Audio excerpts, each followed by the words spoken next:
Olá, meu nome é Conceição, e hoje, aos 78 anos, quero compartilhar uma história que marcou minha vida.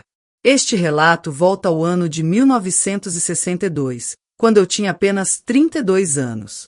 Antes de começar, se você puder deixar um like no vídeo e se inscrever no canal, ficarei muito agradecida. Nos comentários, me conte de onde você está acompanhando. Adoro saber quem são as pessoas que se conectam com minhas memórias, e cada mensagem me traz um pouco mais perto de vocês. Nasci numa pequena cidade do interior de Minas Gerais, numa época em que as opções para as mulheres eram extremamente limitadas. O caminho esperado era claro: casar, ter filhos e dedicar-se ao lar. Estudei até o 4º ano primário, o máximo que meu pai permitiu. Depois disso, minha vida passou a girar em torno de aprender as tarefas domésticas: cozinhar, costurar, cuidar da casa, tudo para me preparar para ser uma boa esposa, como ditava a tradição. Aos 17 anos, durante uma vibrante festa de São João promovida pela igreja local, conheci Antônio. Ele era um jovem encantador, trabalhador, de uma família respeitada na comunidade. Com a bênção dos meus pais, começamos a namorar. Nossos encontros aconteciam na sala de casa, sempre sob o olhar atento de minha mãe. Após 2 anos de um namoro respeitoso, ficamos noivos e, aos 19 anos, casamos numa cerimônia modesta na igreja matriz. Eu sonhava com uma vida cheia de felicidade ao lado dele. Logo após o casamento, nossa família começou a crescer. Primeiro veio Paulo, depois Maria e, por fim, Joaquim. Meus 3 filhos eram a luz dos meus dias, trazendo alegria mesmo nos momentos mais simples. Antônio trabalhava como gerente no banco da cidade, uma posição que lhe conferia respeito e admiração. Eu me dedicava integralmente à casa e às crianças, cuidando de cada detalhe para que nossa rotina fosse harmoniosa. Para quem nos observava, éramos a imagem perfeita de uma família feliz, e, por muitos anos, eu também acreditei nessa visão. Meu irmão Sebastião, 5 anos mais novo, era uma presença constante em nossas vidas. Solteiro, ele morava na mesma cidade e visitava nossa casa pelo menos 2 vezes por semana. Como padrinho de Joaquim, sempre trazia presentes para as crianças e se mostrava disponível para ajudar. Antônio e Sebastião tinham uma amizade sólida, saíam juntos para pescar ou jogar cartas com outros amigos da cidade. Eu nunca suspeitei que algo pudesse estar fora do comum. Tudo mudou num domingo de abril de 1962. As crianças estavam na casa da minha mãe, aproveitando o dia. Antônio saiu para resolver assuntos do banco, algo relacionado a documentos importantes que precisava revisar antes da segunda-feira. Decidi aproveitar a tranquilidade para organizar nosso quarto, limpar os armários e arrumar as coisas. No fundo do guarda-roupa, onde Antônio guardava seus papéis, encontrei uma caixa antiga de charutos. Achei estranho, já que ele não fumava. Movida por uma curiosidade que não sei explicar, abri a caixa e encontrei várias cartas amarradas com cordel fino. Não tinha o hábito de mexer nas coisas dele, mas algo me impeliu a investigar. A caligrafia nas cartas me parecia assustadoramente familiar. Ao abrir a primeira carta, li as palavras "meu querido" e notei que não havia assinatura. O conteúdo falava de encontros escondidos, sentimentos profundos e desejos ardentes. Com o coração acelerado, abri outra carta, depois mais uma, todas carregadas de um tom apaixonado. Na última que li, havia uma menção a uma marca nas costas, próxima ao ombro, que eu sabia pertencer a Sebastião, meu irmão. A revelação me atingiu como um trovão. Meu marido e meu irmão mantinham um relacionamento secreto há anos, bem debaixo do meu nariz. Os 2 homens em quem eu mais confiava, meu esposo e meu sangue, me traíam, não apenas com uma infidelidade, mas com uma mentira que sustentava toda a nossa existência. As saídas para pescar, as noites de cartas, os momentos em que Sebastião trazia Antônio para casa após noites de bebida, tudo ganhou um novo e devastador significado. Sentei-me na beira da cama, com as cartas espalhadas sobre o colo, e chorei como nunca havia chorado antes. Não era apenas meu casamento que desmoronava, era minha família, minha confiança, minha identidade. Meu próprio irmão, com quem cresci, estava envolvido. Naquela época, relações como aquela eram mais do que um escândalo. Eram consideradas um crime, punidas com prisão ou internação em instituições psiquiátricas. A vergonha recairia sobre todos nós, especialmente sobre meus filhos, que seriam marcados para sempre numa cidade pequena como a nossa. Meus pais, já idosos, não suportariam tamanha humilhação. Fiquei ali, paralisada, enquanto as horas passavam e o sol se punha. O que eu poderia fazer? Como confrontar Antônio? Como olhar para Sebastião novamente? E, acima de tudo, como proteger meus filhos? Ouvi a porta da frente se abrir. Antônio estava de volta. Rapidamente, guardei as cartas na caixa e a escondi no fundo do armário. Lavei o rosto, tentando apagar os sinais do choro, mas meus olhos vermelhos e inchados me traíam. Quando ele entrou no quarto e me viu, parou na porta, com uma expressão de preocupação que agora me parecia falsa. "O que aconteceu, Conceição?" perguntou. "Nada, só uma dor de cabeça forte", respondi, com a voz fria. Naquela noite, deitei-me ao lado dele sabendo a verdade, mas fingindo ignorá-la. Foi o início de uma angústia que me acompanharia por anos, uma ferida invisível que eu escondia com sorrisos forçados, especialmente para proteger meus filhos. Nos dias que se seguiram, comecei a observar Antônio e Sebastião com outros olhos. Os gestos que antes pareciam naturais, os olhares trocados, os toques aparentemente casuais, tudo revelava uma cumplicidade que eu nunca havia percebido. Como fui tão cega por tanto tempo? A dor era tão intensa que, por vezes, eu mal conseguia respirar. Não havia com quem compartilhar meu sofrimento. Minhas amigas eram mais conhecidas da igreja do que confidentes de verdade. Minha mãe, sempre tão tradicional, não entenderia. A igreja, um pilar da nossa comunidade, condenaria sem hesitar. Eu estava completamente sozinha, carregando um segredo que me consumia. Assim começou o período mais difícil da minha vida.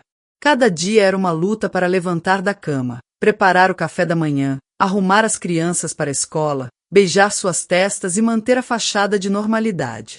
Ser mãe me dava uma força que eu desconhecia, mas as noites eram cruéis. Deitada ao lado de Antônio, ouvindo sua respiração tranquila enquanto dormia sem culpa, eu me perguntava como ele podia viver numa mentira tão profunda. Passava madrugadas em claro, revisitando nossa história, buscando sinais que ignorei, tentando entender quando tudo começou. Será que nosso casamento sempre foi uma farsa? Será que ele jamais me amou de verdade? Os dias se arrastavam, tornando-se semanas, depois meses intermináveis. Acordava com um peso no peito, como se uma pedra me esmagasse. Preparava as refeições, cuidava da casa, sorria para as crianças, mas por dentro eu desmoronava. Ninguém ao meu redor, nem vizinhos, nem amigos, nem família, imaginava a tempestade que rugia dentro de mim. Minha única válvula de escape era o silêncio, mas até ele parecia me sufocar. Às vezes, olhava para meus filhos brincando no quintal e me perguntava como poderia protegê-los de um escândalo que destruiria não apenas nossa família, mas também suas infâncias. Em julho de 1962, Sebastião anunciou que se mudaria para São Paulo. Alegou que havia conseguido um emprego melhor, uma oportunidade que não podia recusar. A família ficou surpresa, mas apoiou sua decisão. Só eu sabia a verdadeira razão. Nas semanas anteriores, minha frieza com ele, os olhares evitados, as respostas curtas, deve ter sinalizado que eu descobrira algo. Ele escolheu se afastar, talvez por culpa, talvez por medo. No dia da despedida, durante um almoço familiar, observei os olhares discretos trocados entre ele e Antônio, a tristeza mal disfarçada de meu marido. Minha mãe perguntou por que eu estava tão quieta, e menti, culpando uma dor de cabeça. Era mais fácil fingir o mal-estar físico do que expor a dor que corroía minha alma. Após a partida de Sebastião, Antônio mudou. Passava mais tempo fora de casa, muitas vezes chegava com hálito de bebida. Tornou-se irritado com as crianças por motivos banais, algo que nunca havia feito antes. Às vezes, eu o encontrava na sala, no escuro, com um copo de cachaça na mão, olhando para o vazio. Parte de mim sentia uma satisfação amarga ao vê-lo sofrer. Outra parte, por mais estranho que pareça, queria consolá-lo, lembrar dos anos em que fomos felizes. O amor e o ódio se misturavam de forma confusa, e eu não sabia como lidar com esses sentimentos. As crianças começaram a perceber que algo estava errado. Paulo, então com 12 anos, perguntou uma vez se havia feito algo para irritar o pai. Maria, com 10 anos, começou a ter pesadelos, acordando no meio da noite assustada. Joaquim, com apenas 7 anos, tornou-se mais reservado, como se tentasse se tornar invisível para não incomodar. Ver meus filhos sofrendo partia meu coração. Eu queria protegê-los, mas me sentia impotente diante da verdade que carregava. Em setembro, recebi uma carta de Sebastião. Era breve, formal, perguntando sobre a família e contando superficialmente sobre sua vida em São Paulo. No final, um pedido que me enfureceu: cuide bem de todos, especialmente de Antônio. Ele precisa de você mais do que imagina. Como ele ousava, após tudo, me pedir isso? Rasguei a carta em pedaços e a joguei na lareira acesa, sentindo as chamas consumirem minha raiva. O outono de 1962 trouxe uma epidemia de gripe que assolou a cidade. Maria foi a primeira a adoecer, com febre alta e tosse persistente. Logo depois, Joaquim também caiu de cama. Passei noites em claro cuidando deles, aplicando compressas frias, administrando os remédios prescritos pelo médico. Antônio, nesse período, parecia um fantasma em casa. Ia trabalhar, voltava tarde, comia pouco, bebia muito e mal interagia com as crianças, mesmo doentes. Numa dessas noites, enquanto velava o sono febril de Maria, percebi uma verdade devastadora. Eu estava completamente sozinha. O homem que prometeu estar ao meu lado na saúde e na doença havia se tornado um estranho em nossa própria casa. Minha família de origem estava a quilômetros de distância, e eu não podia compartilhar a verdade com eles. As amigas que tinha eram mais conhecidas da igreja do que confidentes verdadeiras.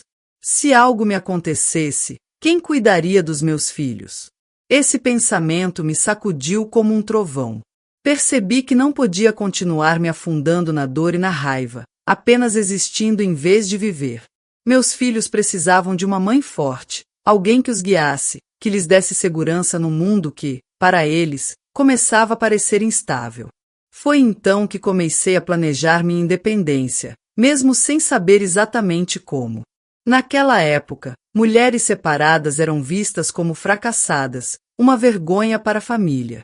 O divórcio nem sequer era legal no Brasil. Mas algo dentro de mim havia despertado, uma força que eu não sabia que possuía. Comecei a guardar pequenas quantias do dinheiro que Antônio me dava para as despesas da casa.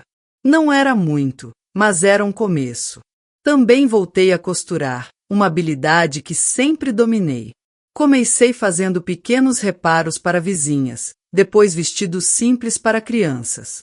O dinheiro era modesto, mas era meu, conquistado com minhas próprias mãos. Escondi as moedas dentro de um pote de farinha vazio, guardado no fundo do armário da cozinha, como um símbolo secreto da minha determinação. Em novembro, recebi outra carta de Sebastião, desta vez endereçada a toda a família. Ele anunciava que havia conhecido uma moça em São Paulo e que estavam noivos, com planos de se casar no próximo ano. Minha mãe ficou radiante com a notícia, meu pai, orgulhoso. Durante o jantar, comentaram como Sebastião finalmente assentara a cabeça, encontrando uma boa moça para formar família. Observei Antônio durante a conversa. Ele mal tocou na comida, os olhos fixos no prato, o rosto tenso. Quando nossos olhares se cruzaram por um breve momento, vi algo que nunca havia notado antes, um pedido silencioso de perdão, misturado com uma tristeza profunda. Naquela noite, pela primeira vez em meses, chorei não de raiva ou tristeza, mas de pura exaustão emocional. Estava cansada de carregar aquela sagrado, cansada de fingir, cansada do dia. O Natal de 1962 foi um exercício de atuação. Preparei a ceia tradicional, decorei a casa com enfeites simples, comprei pequenos presentes para as crianças, tudo para criar memórias felizes para eles, mesmo que por dentro eu estivesse despedaçada. Meus pais vieram passar a data conosco e notaram que Antônio parecia abatido. É só cansaço do trabalho, respondi, protegendo um segredo que não era meu, mas que me consumia. Na virada do ano, enquanto todos brindavam e desejavam um feliz 1963, fiz uma promessa silenciosa a mim mesma. Aquele seria o ano em que eu tomaria as rédeas da minha vida. Não sabia como, nem quando, mas sabia que as coisas não poderiam continuar como estavam. Janeiro de 1963 trouxe chuvas fortes e um calor sufocante. As crianças, de férias escolares, enchiam a casa com suas brincadeiras e amigos, o que me mantinha ocupada. Lavava roupas, preparava lanches, limpava joelhos ralados, resolvia pequenas brigas infantis. À noite, caía na cama exausta, muitas vezes dormindo antes que Antônio chegasse em casa. Foi numa dessas noites, quando o calor tornava o sono impossível, que acordei com um som de choro abafado vindo da sala. Era um choro contido, de alguém que tentava esconder a dor. Levantei-me silenciosamente e fui verificar.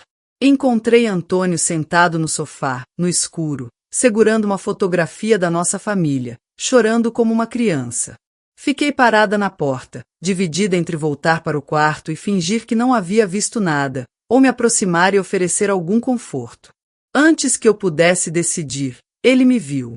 Nossos olhos se encontraram na penumbra, e houve um momento de reconhecimento mútuo, uma dor compartilhada que nenhum de nós podia ignorar.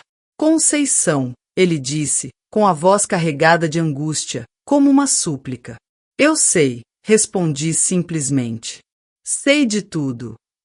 Foi como se um dique tivesse se rompido. As palavras que guardei por meses finalmente encontraram caminho para fora. Contei a ele sobre as cartas, sobre como me senti traída, não apenas pela infidelidade, mas pela mentira que sustentava toda a nossa vida. Falei da dor de ser enganada pelo meu próprio irmão, do peso da solidão, do medo pelo futuro dos nossos filhos. Falei até minha voz ficar rouca, até não restarem mais lágrimas para derramar. Antônio ouviu tudo em silêncio, a cabeça baixa, os ombros caídos, como se carregasse o peso do mundo. Quando finalmente falou, sua voz estava impregnada de um cansaço que parecia vir da alma. Eu nunca quis te machucar, disse. Mas também não sabia como ser quem realmente sou. Não neste mundo, não nesta época. Naquela madrugada de janeiro de 1963, sentados na penumbra da nossa sala, com o calor sufocante da noite e o som dos grilos lá fora, tivemos a conversa mais honesta de nossas vidas. Antônio abriu seu coração, algo que nunca havia feito antes. Contou que, desde menino, sempre se sentiu diferente, mas cresceu ouvindo que esses sentimentos eram errados, pecaminosos, criminosos. Tentou lutar contra eles por anos, acreditando que, ao casar e formar uma família, poderia mudar quem era. Disse que me amava, à sua maneira, que admirava a mãe que eu era, que nunca fingiu carinho pelos nossos filhos.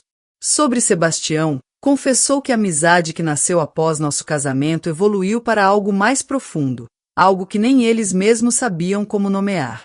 Sebastião decidiu se afastar porque não aguentava mais viver na mentira, e o noivado em São Paulo era apenas uma fachada para facilitar as coisas para todos. Senti uma dor aguda ao ouvir isso. Meu irmão continuava preso numa teia de enganos, agora envolvendo uma moça inocente. O ciclo de mentiras parecia não ter fim. Ficamos conversando até o amanhecer, não apenas trocando palavras, mas como se estivéssemos nos vendo de verdade pela primeira vez em anos. Quando os primeiros raios de sol começaram a entrar pela janela, eu já havia tomado uma decisão. Não podemos continuar assim, disse a ele. Não por mim, não por você, mas pelas crianças. Elas merecem pais que não vivam numa farsa, mesmo que o mundo lá fora não esteja pronto para entender. Antônio me olhou com uma mistura de medo e alívio. O que você está sugerindo, Conceição? Vamos nos separar, respondi, com uma firmeza que nem eu sabia que tinha. Não da forma tradicional, com brigas e acusações. Vamos encontrar um jeito de fazer isso com dignidade. A expressão dele se transformou em pânico puro. Se nos separarmos, todos vão querer saber o motivo. E se descobrirem, você sabe o que pode acontecer comigo e com Sebastião. Ele estava certo. Naquela época, homens que amavam outros homens eram tratados como criminosos ou doentes, sujeitos a prisões, internações forçadas ou tratamentos brutais. A sociedade não tinha qualquer compaixão. Não vou expor vocês, garanti. Vamos encontrar uma explicação que não machuque ninguém. Talvez possamos dizer que decidimos viver como amigos, que o amor acabou, mas o respeito continua por causa das crianças. Era uma ideia quase impensável para a época. Casais não se separavam amigavelmente, e mulheres raramente tomavam a iniciativa de terminar um casamento. Seria um escândalo de qualquer forma, mas pelo menos não destruiria vidas completamente. Nas semanas seguintes, planejamos cada passo com cuidado. Antônio consultou discretamente um advogado em outra cidade para entender nossas opções legais. O divórcio não existia no Brasil, mas era possível obter uma separação de corpos e bens, chamada de desquite. Decidimos que eu sairia de casa com as crianças, para evitar maiores falatórios. Antônio se comprometeu a nos dar suporte financeiro e a manter uma presença regular na vida dos filhos. Em fevereiro, comecei a procurar uma casa para alugar. Encontrei uma residência simples, mas confortável, com 2 quartos e um quintal onde as crianças poderiam brincar. Ficava perto da escola delas, o que facilitaria a rotina. Para os vizinhos e conhecidos, comecei a comentar que estava buscando um lugar mais próximo da escola, plantando as sementes da nossa história de cobertura. A parte mais difícil foi conversar com meus pais. Numa tarde de domingo, após o almoço em família, pedi para falar com eles a sós. Antônio ficou com as crianças na sala, enquanto eu levava meus pais para o quintal, sob a sombra de uma jabuticabeira. Ali, contei que Antônio e eu havíamos decidido nos separar. Minha mãe começou a chorar imediatamente. Meu pai ficou em silêncio por um longo tempo, o rosto vermelho de raiva contida. "O que ele fez com você?" perguntou finalmente, a voz trêmula. "Ele te bateu? Tem outra mulher?" "Não, pai", respondi com firmeza. "Nada disso. Simplesmente percebemos que nosso casamento acabou. Ainda nos respeitamos, ainda vamos criar nossos filhos juntos, mas não podemos mais viver como marido e mulher." Eles não aceitaram facilmente. Na mentalidade deles, casamento era para sempre, independentemente das circunstâncias. Minha mãe implorou que reconsiderássemos, que pensássemos nos filhos, na vergonha que cairia sobre todos nós. Meu pai ameaçou conversar com Antônio, colocá-lo no lugar dele. Precisei ser firme, dizer que a decisão estava tomada, que não era um impulso, mas algo que vínhamos discutindo há meses. "E para onde você vai?" minha mãe perguntou entre soluços. "Já encontrei uma casa. Vou me mudar com as crianças no próximo mês." Meu pai se levantou abruptamente. "Você pode voltar para casa. Sempre terá lugar com a gente." Agradeci, mas expliquei que precisava da minha independência, que tinha que mostrar aos meus filhos que eu podia cuidar deles, ser forte por eles. No fundo, também sabia que voltar para a casa dos meus pais seria regredir, seria permitir que tomassem decisões por mim novamente, como quando eu era jovem. Março chegou com chuvas ainda mais fortes. A mudança foi feita num sábado, quando a maioria dos vizinhos estava dentro de casa por causa do tempo. Carregamos nossas coisas discretamente, sem alarde. As crianças estavam confusas, especialmente os mais novos. Paulo, o mais velho, então com 13 anos, parecia entender mais do que demonstrava. Ajudou com as caixas, organizou seus irmãos, tentou me apoiar à sua maneira infantil. A primeira noite na casa nova foi estranha. Os sons eram diferentes, as sombras nas paredes, desconhecidas. As crianças demoraram para dormir, inquietas em suas camas novas. Quando finalmente o silêncio tomou conta da casa, sentei-me na pequena varanda da frente. Pela primeira vez em muito tempo, respirei profundamente. Não era alívio que eu sentia, nem alegria. Era algo mais sutil, a sensação de ter tomado o controle da minha própria vida, mesmo que o caminho à frente fosse incerto.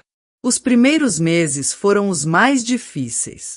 Os cochichos nas ruas quando eu passava, os olhares de pena ou condenação, as perguntas indiscretas disfarçadas de preocupação. Como você vai se sustentar sozinha? Os pobres meninos, como devem estar sofrendo? Tem certeza que não dá para reconsiderar? Eram como facadas. A pior parte era ver meus filhos lidando com as consequências da nossa decisão. Paulo, que antes era um dos melhores alunos da turma, começou a ter problemas na escola, respondendo aos professores, se isolando dos amigos. Maria se tornou extremamente quieta, quase não falava mais, como se guardasse todo o sofrimento dentro de si. Joaquim, o caçula, voltou a fazer xixi na cama, algo que já havia superado anos antes. Meu coração se partia ao vê-los assim, mas eu não sabia como consertar o que estava quebrado. Antônio vinha visitar regularmente, jantava conosco aos domingos, levava as crianças para passeios. Para o mundo exterior, éramos um exemplo raro de separação civilizada. Para nós, era uma corda bamba emocional, tentando equilibrar as necessidades dos nossos filhos com nossas próprias feridas, que ainda não haviam cicatrizado. Minha costura, que havia começado como um complemento de renda, foi ganhando mais clientes. Comecei a fazer não apenas reparos, mas vestidos inteiros, roupas para festas, enxovais de bebê. O dinheiro ainda era pouco, mas cada moeda que eu guardava no pote de farinha era uma pequena vitória, um passo em direção à minha independência. Em junho, recebi uma carta de Sebastião. Ele escrevia para comunicar que seu noivado havia terminado e que estava se mudando para o Rio de Janeiro. Entre as linhas formais, entendi o que realmente acontecia. Ele não conseguiu levar adiante a farsa do noivado e buscava agora uma cidade grande, onde pudesse se perder no anonimato, ser um pouco mais ele mesmo. Respondi brevemente, informando sobre nossa separação, garantindo que seu segredo estava seguro comigo. Não sei se foi o gesto certo, se deveria ter mantido distância, mas naquele momento senti que precisava encerrar aquele capítulo com alguma paz. O restante de 1963 foi um período de adaptação e descobertas. Aprendi a consertar vazamentos, a negociar com fornecedores, a administrar sozinha o orçamento da casa. Minha costura começou a ser reconhecida na cidade, e eu me orgulhava de cada peça que entregava. Aos poucos, o círculo de fofocas ao nosso redor começou a diminuir. Outras histórias tomaram o lugar da nossa nos burburinhos da cidade. As crianças, com seu poder incrível de adaptação, começaram a se sentir mais confortáveis na nova realidade. Nossa rotina encontrou seu ritmo, e nossos dias ganharam uma previsibilidade reconfortante. Quando as festas de fim de ano se aproximaram, tive outro momento difícil. Como seria o Natal agora? Antônio deveria passar conosco? E a ceia na casa dos meus pais, que ainda estavam extremamente desconfortáveis com nossa situação? Após muito refletir, decidi que criaria nossas próprias tradições. Convidei Antônio para a ceia de Natal em nossa casa, mas não para dormir. Ele viria, celebraria com as crianças, trocaria presentes e depois iria para sua casa. No dia seguinte, levaríamos os filhos para visitar meus pais brevemente, mas não ficaríamos para o almoço tradicional. Foram celebrações estranhas, cercadas de uma tensão não dita, mas também com momentos genuínos de alegria, especialmente quando as crianças abriam seus presentes ou compartilhavam histórias da escola. Uma nova normalidade estava começando a tomar forma, diferente de tudo que eu poderia ter imaginado, mas, ainda assim, nossa. O ano de 1964 trouxe mudanças ainda maiores. Em março, o golpe militar lançou o país numa onda de incertezas. Lembro-me de ouvir o rádio ansiosamente, tentando entender o que acontecia. Antônio, sempre mais informado por causa do trabalho no banco, me explicava as notícias, preocupado com o rumo que as coisas estavam tomando. Naquele clima de tensão política, nossa situação pessoal parecia menos escandalosa para a cidade. As pessoas tinham preocupações maiores agora. Para Antônio e homens como ele, no entanto, os tempos se tornaram ainda mais perigosos. O novo regime impunha uma visão ainda mais rígida sobre moral e costumes, tornando a repressão uma ameaça constante. Foi em setembro de 1964 que minha vida deu outra guinada inesperada. Dona Matilde, uma cliente para quem eu costurava vestidos, era dona de uma pequena loja de tecidos no centro da cidade. Viúva, com cerca de 60 anos, ela veio buscar um vestido que encomendara para o casamento de sua sobrinha. Enquanto experimentava a peça, elogiou meu trabalho. Conceição, suas costuras estão cada vez mais impecáveis. Minhas clientes sempre perguntam quem faz minhas roupas. Agradeci, como sempre fazia. Então, com uma expressão decidida, ela fez uma proposta que me pegou desprevenida. Estou pensando em me aposentar. Quero vender a loja e passar mais tempo com meus netos em Belo Horizonte. Você não gostaria de comprar meu estabelecimento? A ideia parecia absurda. Eu, uma mulher desquitada, mãe de 3 filhos, sem experiência em comércio, dona de uma loja? Dona Matilde, agradeço a confiança, mas não tenho dinheiro para isso, respondi. Podemos negociar, ela insistiu. Você me paga uma parte agora e o restante aos poucos, com o lucro da própria loja. Seria uma pena deixar o negócio nas mãos de alguém que não entende de tecidos como você. Prometi pensar no assunto, sem realmente acreditar que seria possível. Naquela noite, depois que as crianças dormiram, fiquei fazendo contas à luz da lamparina. O dinheiro que economizei com a costura, somado a uma pequena herança que minha avó materna me deixou, talvez fosse suficiente para o pagamento inicial. Mas e depois? E se o negócio não prosperasse? Como sustentaria meus filhos? 2 dias depois, Antônio veio visitar as crianças. Após elas irem dormir, compartilhei a proposta com ele, esperando que me dissuadisse da ideia. Para minha surpresa, ele me encorajou. Você sempre teve talento para costura e um olho apurado para tecidos, disse. E, como gerente do banco, posso te dizer que o negócio da Dona Matilde é sólido. Ela sempre foi muito organizada com suas finanças. Mas, Antônio, e se eu fracassar? E se não conseguir administrar uma loja e ainda cuidar da casa e das crianças? Perguntei, insegura. Ele me olhou nos olhos, com uma expressão que eu não via há muito tempo, uma mistura de admiração e carinho. Conceição, você enfrentou o que muitas mulheres jamais teriam coragem de enfrentar. Reconstruiu sua vida, manteve nossa família unida, mesmo separados. Administrar uma loja será apenas mais um desafio que você vai superar. Aquelas palavras, vindas dele, significaram mais do que eu poderia expressar. Nossa relação havia se transformado em algo que não tinha nome naquela época. Não éramos mais marido e mulher no sentido tradicional, mas também não éramos apenas amigos. Éramos parceiros de uma jornada difícil, unidos pelo amor aos nossos filhos e por um segredo que carregávamos juntos. Uma semana depois, procurei Dona Matilde e aceitei sua proposta. Assinamos um contrato simples, no qual me comprometi a pagar uma entrada e o restante em parcelas mensais durante 3 anos. No dia 15 de outubro de 1964, recebi as chaves da loja de tecidos, agora sob minha propriedade. Lembro-me de ficar parada na porta da loja naquela primeira manhã, as chaves na mão, sentindo uma mistura de orgulho e terror.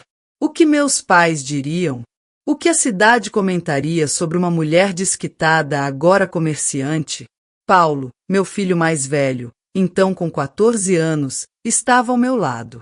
Ele percebeu minha hesitação e disse algo que nunca esquecerei. Vamos entrar, mãe. Esta loja agora é nossa. Aquela palavra, nossa, me fez entender que não estava sozinha naquela empreitada. Meus filhos estavam comigo, crescendo, tornando-se meus aliados na vida. Os primeiros meses como comerciante foram um aprendizado constante.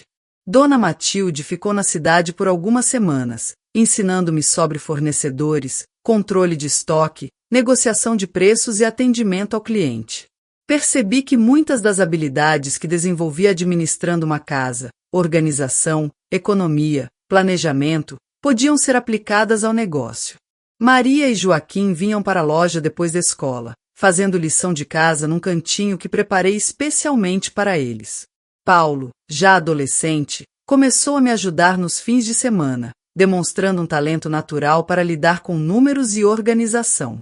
A loja tornou-se uma extensão da nossa casa, um espaço onde crescíamos juntos, não apenas como família, mas como pequenos empreendedores. Para minha surpresa, o negócio prosperou. A cidade estava crescendo, e com isso aumentava a demanda por tecidos de qualidade e aviamentos. Além de vender, comecei a oferecer pequenos cursos de costura nos fundos da loja. Mulheres de todas as idades vinham aprender, desde jovens preparando seus enxovais de casamento até senhoras querendo fazer roupas para os netos. Cada aluna que saía satisfeita era uma vitória, uma prova de que eu estava construindo algo sólido. Em 1965, com o negócio já estabelecido, tive coragem de implementar outra ideia, um pequeno ateliê anexo à loja, onde eu e 2 costureiras que contratei fazíamos roupas sob medida, vestidos para formaturas, festas, casamentos. O boca a boca fez nosso ateliê se tornar conhecido, não apenas na nossa cidade, mas também nas vizinhas. Foi nessa época que recebi notícias de Sebastião novamente. Uma carta curta, vinda do Rio de Janeiro, contava que ele trabalhava como contador numa empresa de importação e vivia num apartamento pequeno, mas confortável, em Copacabana. Entre as linhas formais, entendi que ele havia encontrado um lugar onde podia viver mais livremente, longe dos olhares vigilantes de uma cidade pequena. Sebastião convidou as crianças para visitá-lo nas férias escolares, um gesto que me pareceu genuíno, uma tentativa de manter os laços familiares. Após consultar Antônio, decidimos permitir que Paulo, então com 15 anos, fosse passar 2 semanas com o tio no Rio. Foi a primeira vez que meu filho viajou sozinho, e confesso que fiquei ansiosa todos os dias. Quando voltou, veio cheio de histórias sobre a cidade grande, as praias, os pontos turísticos que Sebastião o levou para conhecer. Notei também uma maturidade nova nele, como se aquela viagem tivesse aberto seus horizontes para um mundo além da nossa pequena cidade. Em 1966, senti que finalmente havíamos encontrado nosso equilíbrio. A loja ia bem, as crianças se adaptaram à nova rotina, e até meus pais, inicialmente tão resistentes à ideia da separação, começaram a demonstrar orgulho pelo meu novo papel como comerciante. Minha mãe, às vezes, vinha à loja para ajudar quando o movimento estava maior. Meu pai, embora nunca tenha dito diretamente, mostrava seu apoio trazendo pequenos presentes para os netos e perguntando sobre o negócio. Antônio continuava presente na vida das crianças, jantando conosco semanalmente, participando de eventos escolares, sendo o pai dedicado que sempre foi. Para a cidade, éramos um caso raro de separação amigável. Para nós, éramos uma família redefinida pelos nossos próprios termos, unidos por laços que iam além das convenções sociais. Naquele ano, pela primeira vez desde a separação, tive coragem de pensar em mim, não apenas como mãe ou comerciante, mas como mulher. Aos 36 anos, percebi que ainda tinha uma vida inteira pela frente.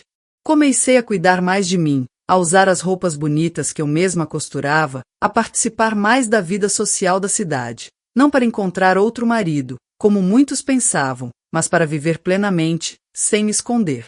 Lembro-me de uma festa beneficente organizada pela igreja local, onde fui com minhas melhores amigas, aquelas poucas que permaneceram ao meu lado durante a separação. Dancei, ri, conversei com pessoas que não via há anos. Uma senhora mais velha se aproximou e disse: "Como você está radiante, Conceição." A liberdade lhe caiu bem. Aquelas palavras simples confirmaram o que eu já sentia. Havia encontrado uma força interior que provavelmente nunca teria descoberto se minha vida tivesse seguido o curso que planejei na juventude. O ano de 1967 marcou uma nova fase na minha história. Paulo, meu primogênito, estava concluindo o colegial e falava em prestar vestibular para engenharia no Rio de Janeiro. Aquilo me encheu de orgulho e medo ao mesmo tempo. Orgulho por ver meu filho sonhando alto, querendo uma formação superior, algo que eu nunca tive oportunidade de buscar. Medo porque significava que ele sairia de casa, iria para longe, para uma cidade enorme que eu só conhecia por histórias. Mãe, posso ficar na casa do tio Sebastião enquanto estudo para os exames de admissão, ele sugeriu durante um jantar de família. Antônio, que estava conosco naquela noite, trocou um olhar rápido comigo. Aquele era um tópico delicado para nós dois. Depois que as crianças se recolheram, conversei a sós com Antônio. Você acha seguro Paulo morando com Sebastião? Perguntei. Ele suspirou profundamente antes de responder. Conceição, nosso filho já não é mais criança.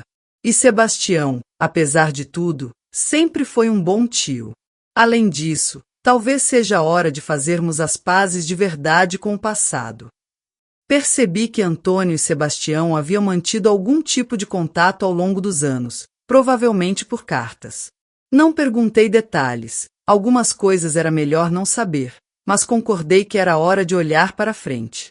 No início de 1968, acompanhei Paulo até a rodoviária.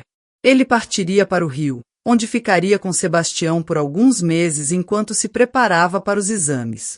Meu coração estava apertado, mas tentei não demonstrar. Arrumei sua mala com todo cuidado, coloquei alguns doces que ele adorava, costurei um pequeno terço no bolso interno de sua jaqueta, não tanto por religiosidade, mas como um símbolo de proteção maternal. Escreva sempre que puder, pedi, segurando as lágrimas. E se precisar de qualquer coisa mesmo, eu sei, mãe, ele sorriu, já com aquela confiança de homem jovem. Vou deixar vocês orgulhosos. Ver o ônibus partir naquela manhã de janeiro foi uma das experiências mais difíceis da minha vida. Senti como se uma parte de mim estivesse indo embora também. Maria, então com 16 anos, segurou minha mão com força. Ele vai ficar bem, mãe. Paulo sempre foi o mais esperto de nós. As primeiras cartas de Paulo chegaram cheias de entusiasmo. Contava sobre a cidade grande, sobre como o tio Sebastião estava ajudando com os estudos, sobre os amigos que fazia no curso preparatório. Lia cada palavra avidamente, tentando imaginar a nova vida do meu filho. Em março daquele ano, recebi uma carta diferente. Não era de Paulo, mas de Sebastião. Hesitei antes de abri-la, sentindo um nó no estômago. Dentro, havia uma mensagem breve, mas que mudaria tudo novamente. Querida irmã, começava ele. Sei que nossas relações estão distantes há anos, e entendo perfeitamente suas razões. Master Paulo aqui me fez perceber o quanto sinto falta da nossa família. Seu filho é um jovem extraordinário, e vejo tanto de você nele, a determinação, a inteligência, a bondade. Ele me fala sobre como você transformou sua vida, como construiu um negócio do zero, como educou 3 crianças sozinha. Estou profundamente orgulhoso de você, Conceição, e profundamente arrependido pelo sofrimento que causei. Não espero seu perdão. Apenas gostaria que soubesse que as portas da minha casa estarão sempre abertas para você, assim como estão para seus filhos. Li e reli aquela carta inúmeras vezes.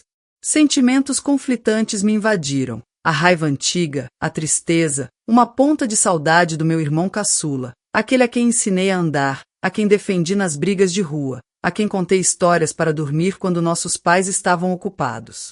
Em maio, recebi a notícia de que Paulo havia passado nos exames para a universidade.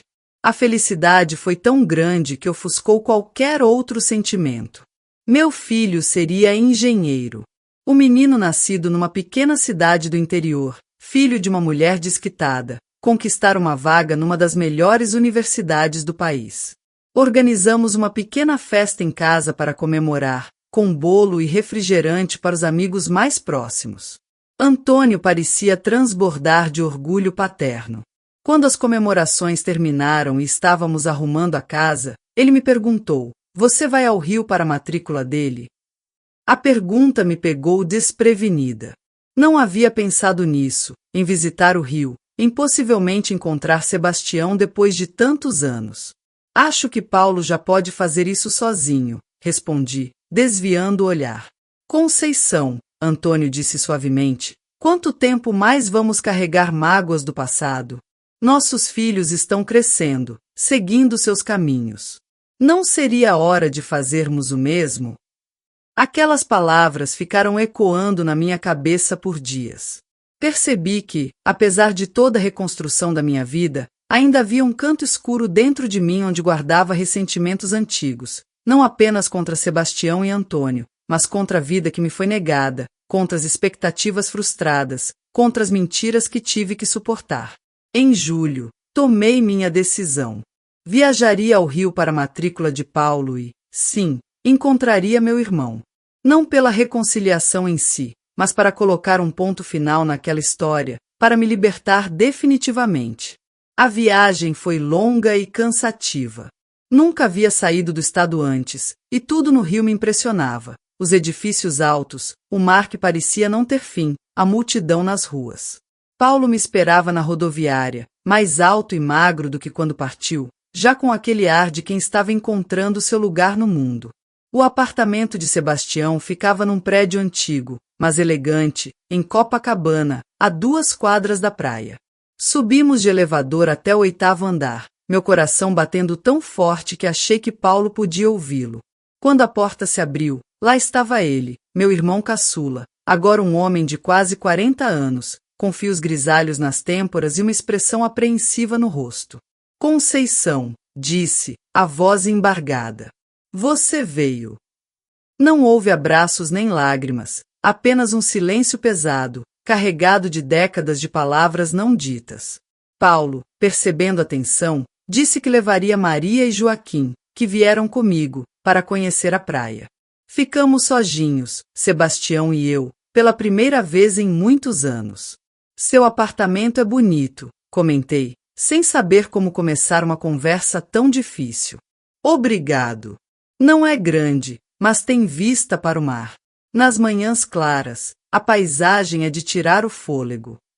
Falamos sobre amenidades por alguns minutos, o tempo, a viagem, a cidade.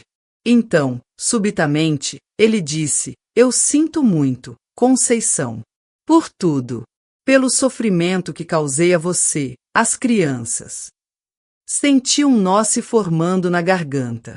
Tantas vezes imaginei esse momento, tantas respostas ácidas ensaiei mentalmente.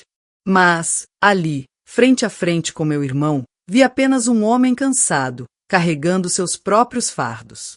"Por quê, Sebastião? Por que não confiou em mim desde o início?" perguntei. Ele balançou a cabeça, os olhos marejados. Porque nem eu mesmo entendia o que estava acontecendo. Crescemos ouvindo que homens como eu eram doentes, pecadores, criminosos. Tentei lutar contra esses sentimentos por anos, acreditando que era apenas uma fase que passaria.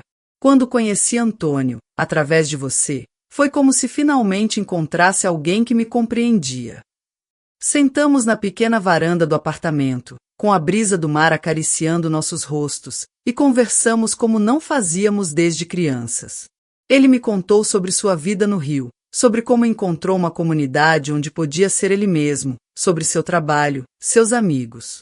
Contei a ele sobre a loja, sobre como reconstruí minha vida, sobre os desafios de criar 3 filhos sozinha. Quando os jovens retornaram, exaustos e felizes após um dia na praia, encontraram tio e mãe rindo de histórias da infância, compartilhando uma garrafa de vinho barato. Não era um perdão completo. Algumas feridas são profundas demais para cicatrizar totalmente, mas era um começo. Os dias que passei no Rio foram uma espécie de cura.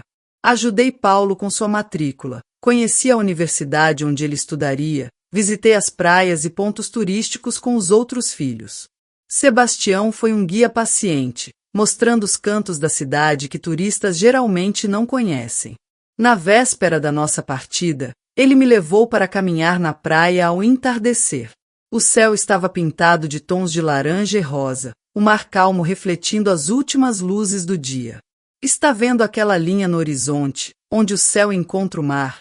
Ele perguntou, apontando para a imensidão à nossa frente.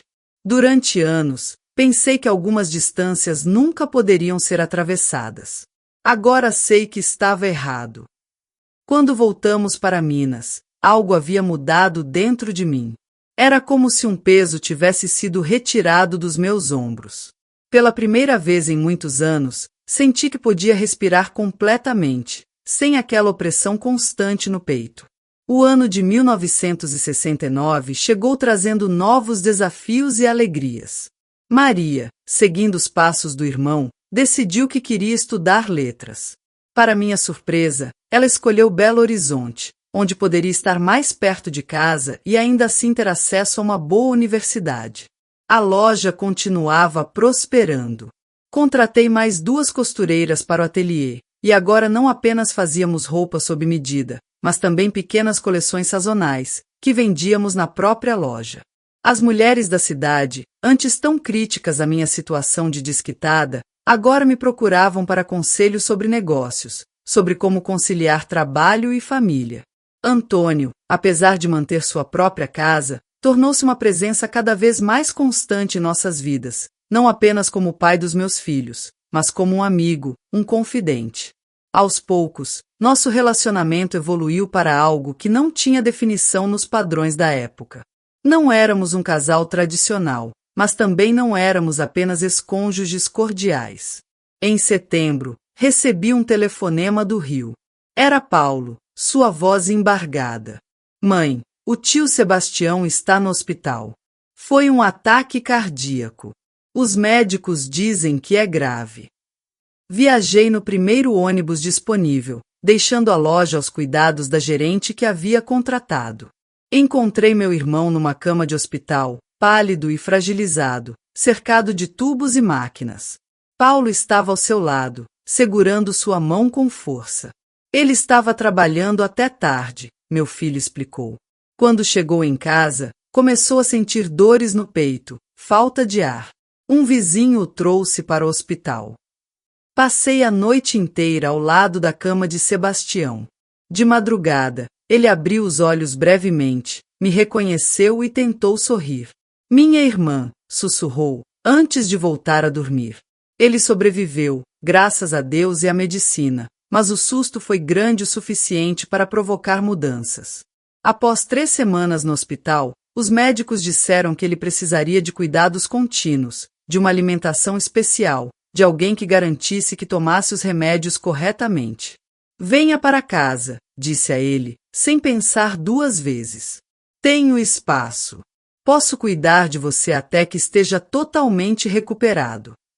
Foi assim que, no início de 1970, Sebastião voltou para nossa cidade natal, agora como meu hóspede. No princípio, houve cochichos, olhares curiosos. A irmã desquitada agora vivia com o irmão solteirão que retornava da cidade grande após adoecer. Mas, logo, as línguas ferinas encontraram outros assuntos para comentar. Antônio, que inicialmente parecia apreensivo com a volta de Sebastião, logo entrou na rotina de visitas frequentes. Aos domingos, jantávamos todos juntos, eu, Joaquim, o único filho que ainda morava em casa, Sebastião e Antônio. Éramos uma família estranha aos olhos de fora, mas que funcionava perfeitamente para nós. Com o passar dos meses, Sebastião foi se recuperando. Ele começou a ajudar na loja, organizando os livros de contabilidade, uma tarefa que sua experiência como contador facilitava. Sua presença trouxe uma nova dinâmica à nossa casa. As crianças, especialmente Joaquim, adoravam ouvir suas histórias sobre o rio, sobre o mar, sobre a vida na cidade grande. Antônio, por sua vez, parecia mais leve, como se a presença de Sebastião, mesmo sob aquelas circunstâncias, trouxesse um equilíbrio que ele não encontrava antes. À medida que 1970 avançava, percebi que nossa história, tão cheia de dor e desafios, também era uma história de resiliência. Havíamos construído uma família que, embora não se encaixasse nos moldes tradicionais, era unida pelo amor, pelo respeito e por uma compreensão profunda das imperfeições humanas. Minha loja continuou crescendo, e comecei a planejar a abertura de uma segunda unidade em uma cidade vizinha. Maria, em Belo Horizonte, escrevia cartas cheias de entusiasmo sobre seus estudos. Paulo, no Rio, seguia firme na engenharia, orgulhoso de suas conquistas. Joaquim, ainda em casa, começava a falar sobre seus próprios sonhos, talvez de estudar medicina. Olhando para trás, vejo que 1962, o ano em que minha vida desmoronou, foi também o ano em que comecei a me reconstruir. A dor, a traição, a solidão, tudo isso me forçou a encontrar uma força que eu não sabia que tinha. Meus filhos, minha loja, minha independência, até mesmo minha relação com Sebastião e Antônio, tudo isso é prova de que, mesmo nas piores tempestades, é possível encontrar um caminho. Não foi fácil, e nunca será. Mas, hoje, aos 78 anos, posso dizer que vivi, lutei e construí uma vida que, apesar de tudo, é minha. E isso, para mim, é suficiente.